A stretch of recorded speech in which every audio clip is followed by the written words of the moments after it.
Her last goodbye, the mother's promise that reached heaven. A heartbreaking story that will break your heart and heal your soul. The mother's farewell. The small wooden house stood silent under the storm. The wind screamed through the broken windows, carrying the scent of rain and sorrow. Inside, on a thin, faded blanket, Lena lay still, her body weak, her skin pale, her breath fading with each second. Beside her, Ethan, only 10 years old, held her trembling hand. His eyes were swollen from crying. Beside him, Noah, 5, pressed his face into her chest, sobbing softly. "Mommy, wake up. Please." His voice cracked like glass. Lena's eyes fluttered open.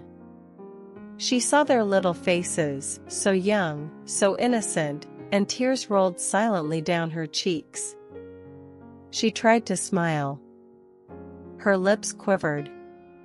She knew this would be her last night with them. "Ethan. Noah," she whispered. Her voice was weak, almost a ghost of sound. Ethan leaned close. "I'm here, Mom. We're here." Lena's eyes glistened. "My boys. My beautiful boys. I'm so sorry." "Don't say that, Mom." "You'll get better," Ethan said quickly, forcing hope into his trembling voice. "You'll get better, right?" Lena's tears fell harder. "I wish I could. I wish I could stay and watch you grow. I wanted to see you graduate. To see you fall in love. To hold your children someday." Her voice broke into a sob. "But Mommy's so tired now. So tired." Noah shook his head, crying, "No. You promised to take me to the river again. You promised, Mommy." Lena gathered her remaining strength and wrapped her frail arms around him. Her heart ached as his small hands clung to her. "I'm sorry, sweetheart. I tried. I really tried." Her tears wet his hair. "Please forgive me. I didn't want to leave you. Not ever." Ethan fell to his knees beside the bed, his face pressed against her hand. "Mom, please. I'll take care of you. I'll find medicine. I'll make you soup every day. Please just stay with us." Lena caressed his cheek, her thumb wiping away his tears. "You've already taken care of me, my brave boy. You've been my little hero since your father passed. You made me smile when I had nothing left." "Then don't go," he begged. "Please don't go, Mom." She looked at him, into those wide, frightened eyes, and felt her heart breaking into 1,000 pieces. "If love could keep me alive," she whispered, "I would never die." The candle beside her flickered. The wind outside grew louder. Her breathing became shallow. Lena looked from Ethan to Noah, the two pieces of her soul. She forced one last smile. "Promise me," she said faintly. "Promise me you'll stay together. Don't ever leave each other, no matter how hard life becomes. Take care of your brother, Ethan.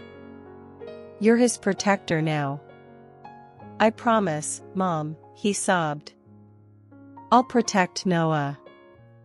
I swear." Her gaze softened. "And Noah. Remember, Mommy loves you more than the stars love the night sky."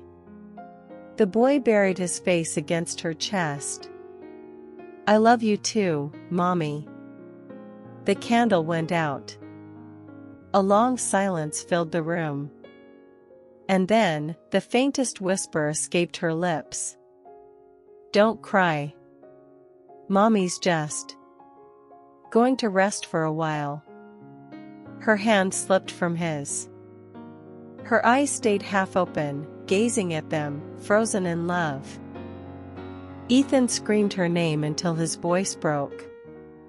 Noah shook her body, crying, "Wake up, Mommy. Please wake up." But she didn't move. The storm raged outside, drowning their cries. Two small boys, alone, clinging to their mother's lifeless body, calling for warmth that would never return. When morning came, the house was still. The neighbors found them there, Ethan's small arms wrapped tightly around his mother, refusing to let go, whispering over and over. She said she was just resting. She'll wake up soon. But she never did. Life without her. Days passed like shadows. The world moved on, but for Ethan and Noah, time stopped that night. They were taken to live with a distant relative, Mrs. Klein, an older woman hardened by bitterness and poverty. At first, she pretended kindness. But soon, the truth came out. "You're nothing but burdens," she hissed one evening, slamming her cane on the floor. "Eat less. Work more. You think I owe you a home?" Ethan stayed quiet, clutching Noah's hand. They were given a corner in a cold, damp room, a thin blanket, and a single plate of food to share. Days blurred together, hunger, chores, and bruises. Every time Ethan tried to protect his brother, he was beaten harder. Noah would cry, whispering, "I want Mommy." And Ethan would whisper back, "I know, buddy. Me too. But we have to be strong. For her." At night, when the stars appeared, Ethan would look out the window and whisper into the dark, "Mom, I hope you can see us. I'm keeping my promise. I won't let him cry alone." But sometimes, even the stars felt too far away. One evening, after another brutal beating, Ethan took Noah's hand. "Let's go," he said quietly. "We're leaving this place." They ran through the night, through the woods beyond the village. Snow began to fall, cold and silent. Noah's small feet stumbled. "Where are we going?" Ethan squeezed his hand. "Somewhere safe.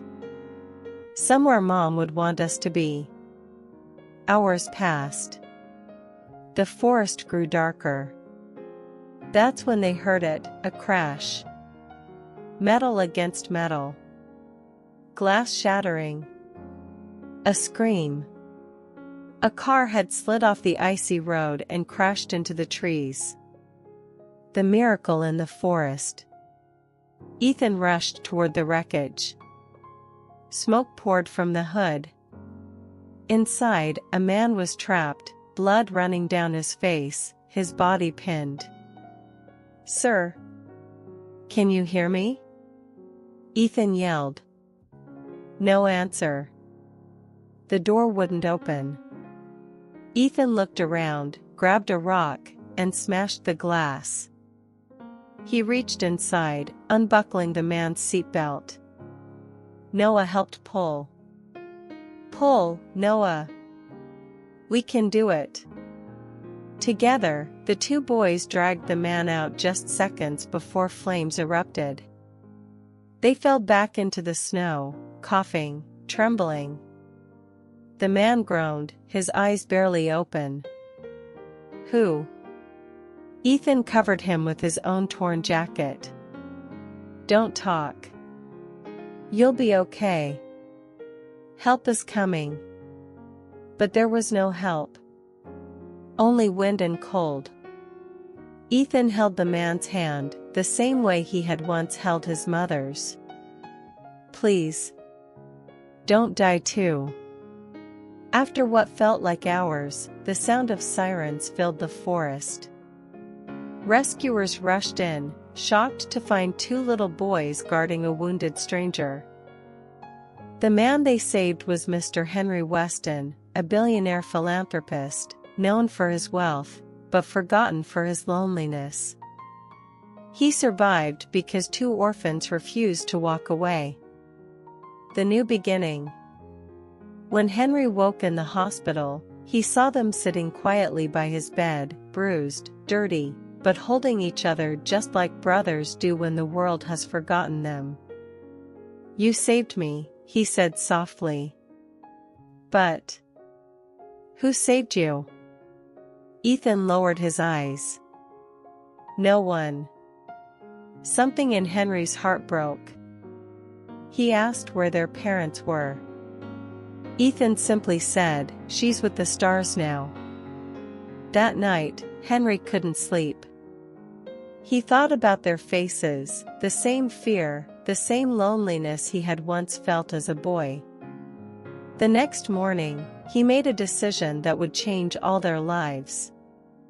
"You have no one left?" he asked. Ethan shook his head. "Only each other." Henry smiled gently. "Not anymore. You have me now." Her promise lives on. Weeks later, the boys stood before the grand gates of Henry's mansion, their eyes wide with wonder. "Is this our home now?" Noah asked shyly. Henry knelt down, smiling.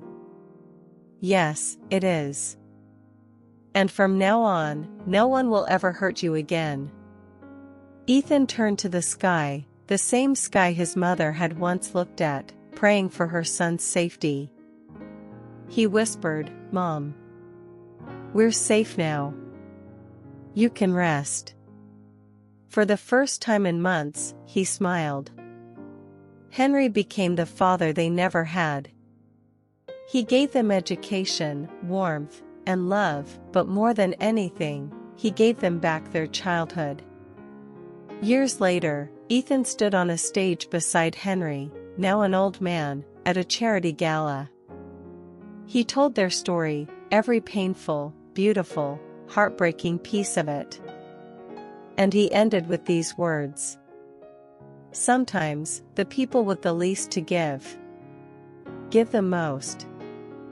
Sometimes, love travels beyond death, and a mother's promise can reach all the way to heaven." The audience stood, crying and applauding.